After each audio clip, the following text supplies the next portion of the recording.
आज ही क्यों नहीं।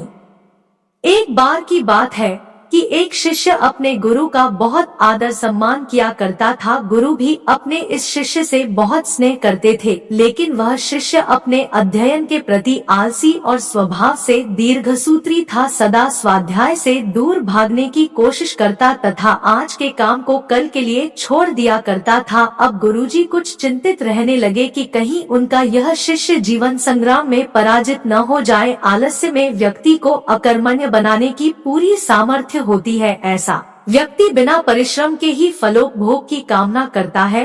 वह शीघ्र निर्णय नहीं ले सकता और यदि ले भी लेता है तो उसे कार्यान्वित नहीं कर पाता। यहाँ तक कि अपने पर्यावरण के प्रति भी सजग नहीं रहता है और न भाग्य द्वारा प्रदत्त सुअवसरों का लाभ उठाने की कला में ही प्रवीण हो पाता है। उन्होंने मन ही मन अपने शिष्य के कल्याण के लिए एक योजना बना ली। एक दिन एक काले पत्थर का एक टुकड़ा उसके हाथ में देते हुए गुरुजी ने कहा, मैं तुम्हें यह जादुई पत्थर का टुकड़ा 2 दिन के लिए देकर कहीं दूसरे गांव जा रहा हूँ। जिस भी लोहे की वस्तु को तुम इससे स्पर्श करोगे वह स्वर्ण में परिवर्तित हो जाएगी, पर याद रहे कि दूसरे दिन सूर्यास्त के पश्चात मैं इसे तुमसे वापस ले लूंगा। शिष्य इस सुअवसर को पाकर बड़ा प्रसन्न हुआ, लेकिन आलसी होने के कारण उसने अपना पहला दिन यह कल्पना करते करते बिता दिया कि जब उसके पास बहुत सारा स्वर्ण होगा तब वह कितना प्रसन्न, सुखी, समृद्ध और संतुष्ट रहेगा। इतने नौकर चाकर होंगे कि उसे पानी पीने के लिए भी नहीं उठाना पड़ेगा। फिर दूसरे दिन जब वह प्रातःकाल जागा, उसे अच्छी तरह से स्मरण था कि आज स्वर्ण पाने का दूसरा और अंतिम दिन है। उसने मन में पक्का विचार किया कि आज वह गुरुजी द्वारा दिए गए काले पत्थर का लाभ जरूर उठाएगा। उसने निश्चय किया कि वो बाजार से लोहे के बड़े बड़े सामान खरीद कर लाएगा और उन्हें स्वर्ण में परिवर्तित कर देगा।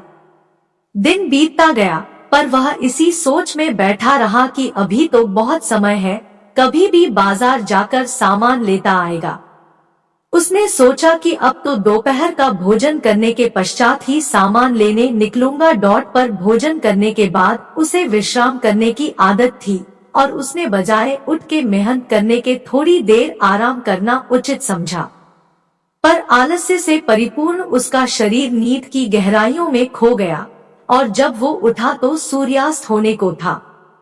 अब वह जल्दी जल्दी बाजार की तरफ भागने लगा, पर रास्ते में ही उसे गुरुजी मिल गए। उनको देखते ही वह उनके चरणों पर गिरकर उस जादुई पत्थर को एक दिन और अपने पास रखने के लिए याचना करने लगा, लेकिन गुरुजी नहीं माने और उस शिष्य का धनी होने का सपना चूर चूर हो गया।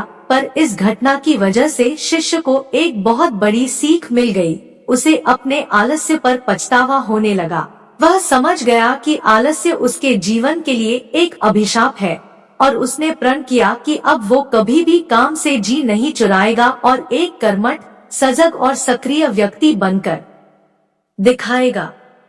मित्रों, जीवन में हर किसी को एक से बढ़कर एक अवसर मिलते हैं, पर कई लोग इन्हें बस अपने आलस्य के कारण गंवा देते हैं। इसलिए मैं यही कहना चाहती हूँ कि यदि आप सफल, सुखी, भाग्यशाली, धनी अथवा महान बनना चाहते हैं तो आलस्य और दीर्घसूत्रता को त्याग कर अपने अंदर विवेक, कष्टसाध्य श्रम और सतत जागरूकता जैसे गुणों को विकसित कीजिए। और जब कभी आपके मन में किसी आवश्यक काम को टालने का विचार आए तो स्वयं से एक प्रश्न कीजिए, आज ही क्यों नहीं।